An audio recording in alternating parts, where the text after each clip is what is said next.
Hi guys, welcome to my channel धर्म और ज्ञान। मेरा नाम कुणाल है और आज मैं आप लोगों से बात करना चाहूँगा अष्ट सिद्धियों की। The 8 siddhis which Hanuman ji had. उसका क्या सिग्निफिकेंस रामायण में रहा है उसके बारे में जानेंगे थोड़ा आज। एंड इस चीज़ को मैं पूरा ब्रेक डाउन करके बताऊँगा कि उनके पास वो 8 सिद्धियाँ क्या थी। पर उससे पहले बस एक छोटी सी बात और ये कहना चाहूँगा कि सिद्धि का मतलब क्या होता है वो जान लेते हैं।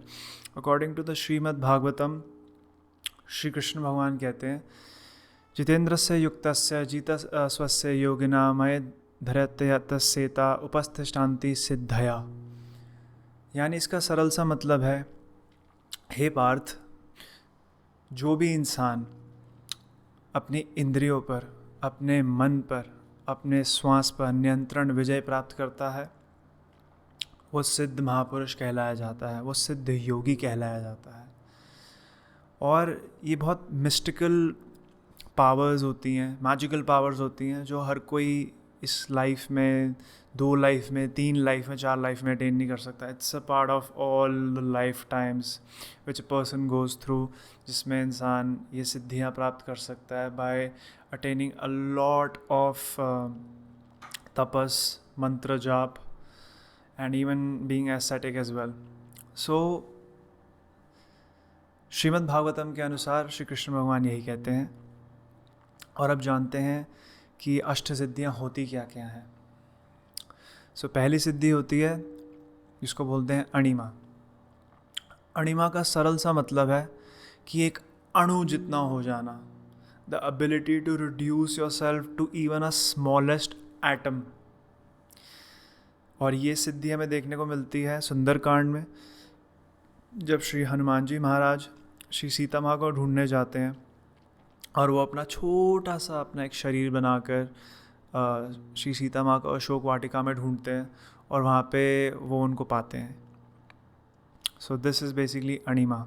एंड अणिमा का सिग्निफिकेंस हमारी लाइफ में ये है कि जहाँ भी हो ज़िंदगी में, अगर किसी से भेड़ चाल हो जाए, किसी से लड़ाई हो जाए, किसी से कुछ प्रॉब्लम हो जाए, तो सबसे बढ़िया आप अणिमा कर लो यार। आप छोटे बन जाओ। जहाँ आप छोटे बन जाओगे ना, वहाँ आपका अहंकार का नाश हो जाएगा।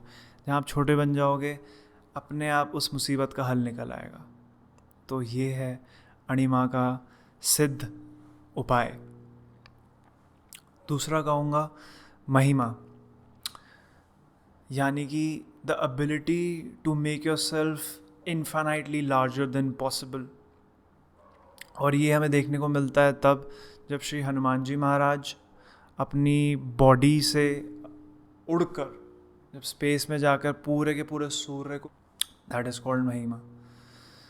एंड श्री सीता माँ भी जब उनको कहती हैं कि अरे मुझे पता नहीं था कि एक वानर मुझे यहाँ अशोक वाटिका में ढूंढने आएगा, पर मुझे एक बात ये समझ में नहीं आ रही, तुम तो इतने छोटे से वानर हो, तुम कैसे रावण की लंका को उनके पास जाके तुम उनसे बात करोगे कैसे?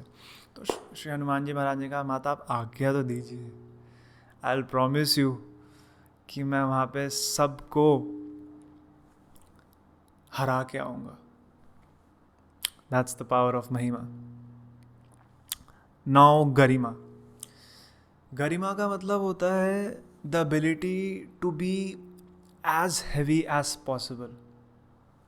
यानी कि जब ये रामायण की बात है, जब भीम अपनी पत्नी द्रौपदी के लिए फूल लेने जाता है वन में, तो वहाँ पे एक बंदर के स्वरूप में श्री हनुमान जी महाराज बैठे होते हैं और वो कहता है, ए बंदर हटो यहाँ से। तो वो बंदर कहता है, ठीक है आप पूंछ मेरी हटा लीजिए और चले जाइए। लेकिन भीम, जिसमें 10,000 ऐरावत हाथियों की शक्ति है, वो तक श्री हनुमान जी महाराज की पूंछ नहीं उठा पाता। That is the power of Garima. That is the power of being the heaviest, infinitely heavy. अतुलित बलधामम हिमशैलावदेहम धनुजवन कृशानु ज्ञानिनानम ग्रगण्यम। इतनी ताकत, इतनी शक्ति कि कोई पहचान भी ना सके। चौथा, लघिमा। लघिमा का मतलब होता है to be the ability to be as lighter feather as cotton, यानी कि मतलब इतना हल्का। और यही एक हनुमान जी के पास प्राप्ति शक्ति थी जिससे वो वायु में उड़ पाते थे, जिससे वो सारी चीज़ों को बहुत आसानी से कर पाते थे, क्योंकि वो इतने हल्के हो जाते थे तो वो आराम से उड़ जाते थे हवा में। तो ये एक बहुत बड़ा उनकी सिद्धि थी जो उन्होंने सुंदरकांड में समुद्र को लांघने के टाइम करी। नेक्स्ट वन इज प्राप्ति। प्राप्ति का मतलब है the ability to reach anywhere, the ability to कुछ भी प्राप्त करना, यानी कि कोई भी विश को प्राप्त करना। यानी कि आप कहीं भी हो तो आप जो चाहो जैसे चाहो कर सकते हो, इस प्राप्ति। और इसी वजह से श्री हनुमान जी महाराज ने राम जी की कहे हुए बहुत सारी चीज़ों के अनुसार चीज़ों को 2 मिनट में कर देना, इस प्राप्ति, the siddhi of Hanuman ji. Prakamya, the ability to have all the desires fulfilled.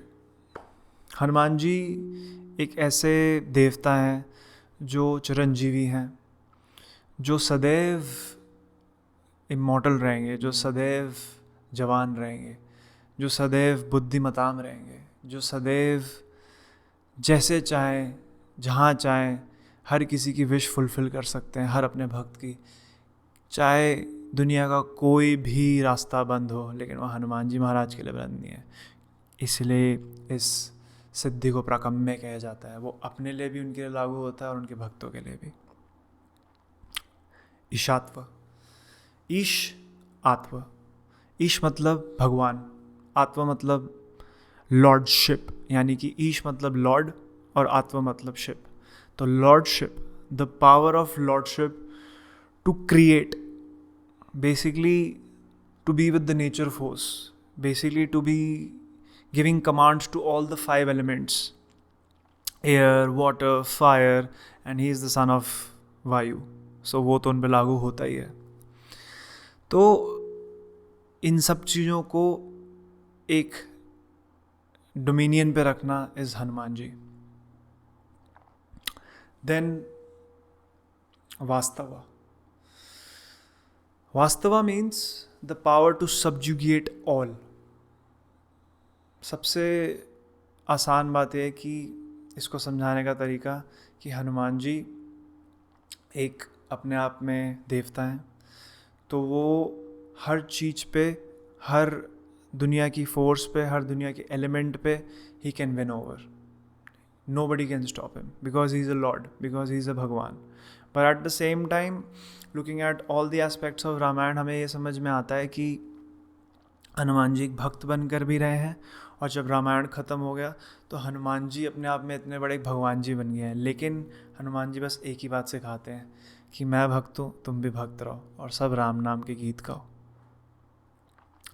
तो ये थी अष्ट सिद्धियाँ श्री हनुमान जी महाराज की, जिससे हमें पता चलता है कि कैसे उन्होंने सारी अष्ट सिद्धियों को रामायण में और रामायण के बाद भी उन्होंने इसको इस्तेमाल करके सारी चीज़ों पे जीत हासिल करी, और अपने मन पे, अपने सेंसेस पे, अपनी इंद्रियों पे उन्होंने कैसे जीता हर एक चीज़ को। और कोई भी किसी भी मटेरियलिस्टिक चीज़ को उन्होंने अपने मन के ऊपर उन्होंने कहा कि नहीं, मैं ये हावी नहीं होने दूंगा, मुझे सिर्फ एक ही फोकस चाहिए, वह है कि राम नाम, और हर एक चीज़ को राम भगवान जी की सर्विस में, लॉर्ड की अबोर्ड में सब अच्छे से करना, जिससे मैं एक ग्रेट भक्त बन के जी सकूं। That's what it shows, that how great of a भक्त he is, but at the same time paradoxical चीज़ ये भी है कि वो एक खुद भी अपने आप में सर्वश्रेष्ठ प्यारे हनुमान जी महाराज भगवान हैं, जो शंकर स्वयं केसरी नंदन खुद ही हैं। सो दीज आर द अष्ट सिद्धिज जो हनुमान जी महाराज की हैं, और इसको सीखने से आज आपको आई होप कुछ नया पता चला हनुमान जी महाराज के बारे में। जय सीताराम, जय हनुमान।